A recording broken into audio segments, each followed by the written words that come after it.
Salut à tous, c'est Kingzorin pour une nouvelle vidéo et aujourd'hui on se retrouve pour un troisième épisode de Un animal, une vidéo. Et dans les sondages, vous avez le choix entre le mégalodon ou le mammouth et vous avez choisi le mammouth. Petite précision, dans les sondages, quand l'animal n'est pas choisi, il reste jusqu'à ce qu'il sera choisi. Du coup le mégalodon restera jusqu'à ce qu'il sera choisi. Voilà. N'oubliez pas de voter en haut à droite ou à gauche, je sais plus, pour le prochain animal de la quatrième vidéo. Du coup, il y aura déjà le mégalodon et un autre animal. Sur ce, bonne vidéo, mais avant ça, générique!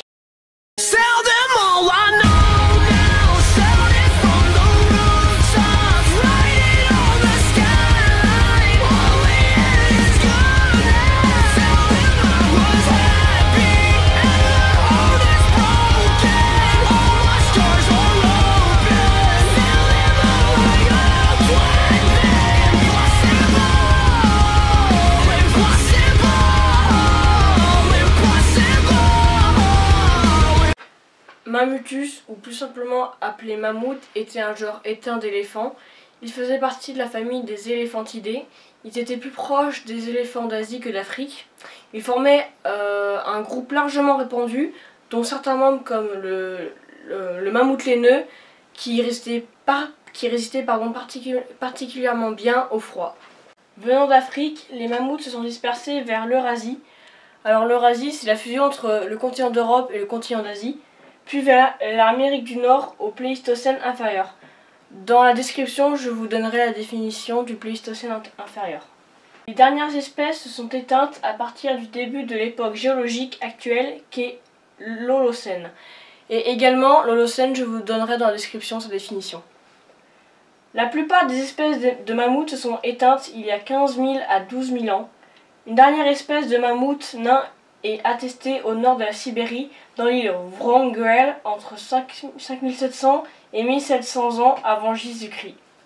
Les ossements de mammouth ont été découverts depuis la fin du XVIIIe siècle par Georges Cuvier, qui voyait en eux les ancêtres des éléphants, mais en vrai ils sont plus proches, ils sont plus des cousins. Les premiers exemplaires de mammouth congelés ont été découverts en Sibérie en 1794.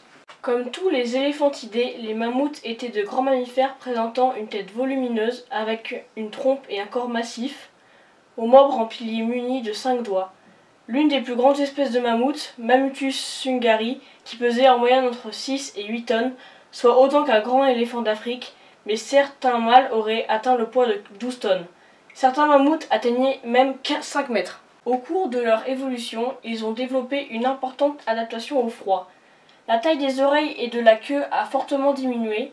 3 couches ont permis de les protéger. Une couche de graisse de 8 cm, une peau de 2 cm d'épaisseur et 3 types de poils. Les poils extérieurs, qui encaissaient les chocs thermiques, pouvaient atteindre 1 mètre de longueur. Ce lainage était composé de poils 6 fois plus épais qu'un cheveu humain. La tête, allongée et en forme de dôme, permettant ainsi le traitement d'une grande quantité d'air froid. Les mammouths sont en général caractérisés par des défenses proéminentes. La plus grande défense jamais retrouvée mesure près de 5 mètres. Les mammouths utilisaient ces longues défenses pour fouiller dans la neige les herbes à brouter. La plupart des mammouths ont disparu à la fin de la dernière glaciation. On n'a pas encore trouvé d'explication définitive pour cette extinction. Une petite population a survécu sur l'île Saint-Paul en Alaska jusqu'à vers 6000 ans avant Jésus-Christ et les mammouths nains de l'île Wrangell n'ont pas disparu avant 2000 ans avant Jésus-Christ environ. Il existe plusieurs théories pour expliquer la disparition de la mégafaune du Pléistocène en général et celle des mammouths en particulier. Mais la plus vraisemblable est que cette extinction n'est pas due à une cause unique mais à une combinaison de plusieurs facteurs.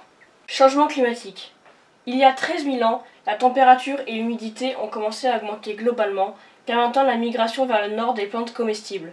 Dans un premier temps, les grands mammifères du Nord ont pu tirer parti de cet accroissement de nourriture disponible, mais le changement climatique a fini par les mettre en danger. De nouvelles conditions météorologiques avantageaient les arbres qui ont prospéré au détriment des étages inférieurs, dont se nourrissaient les mammouths et les autres grands mammifères.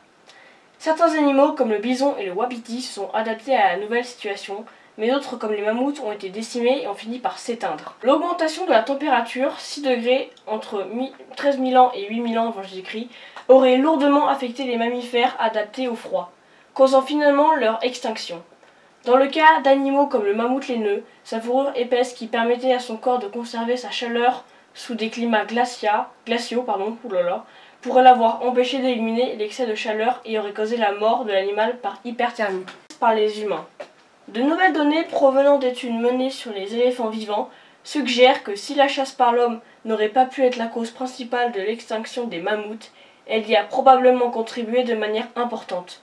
Nous savons que l'Homo erectus consommait déjà de la viande de mammouth il y a 1,8 million d'années.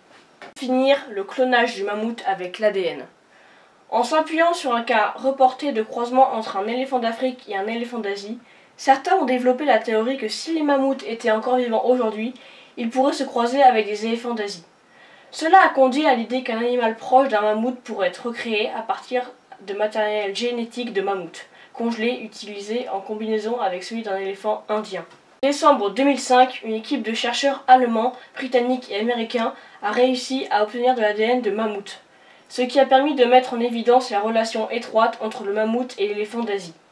Il semble que les éléphants d'Afrique appartiennent à une branche différente du mammouth, dont la lignée se serait séparée il y a environ 6 millions d'années, à l'époque où se séparaient les lignées conduisant aux gorilles, aux chimpanzés et aux êtres humains. Plusieurs équipes russes américaines déclarent depuis le début des années 2000 être en mesure de recréer un mammouth. Cependant, en 2017, aucun projet ne semble encore avoir porté ses fruits.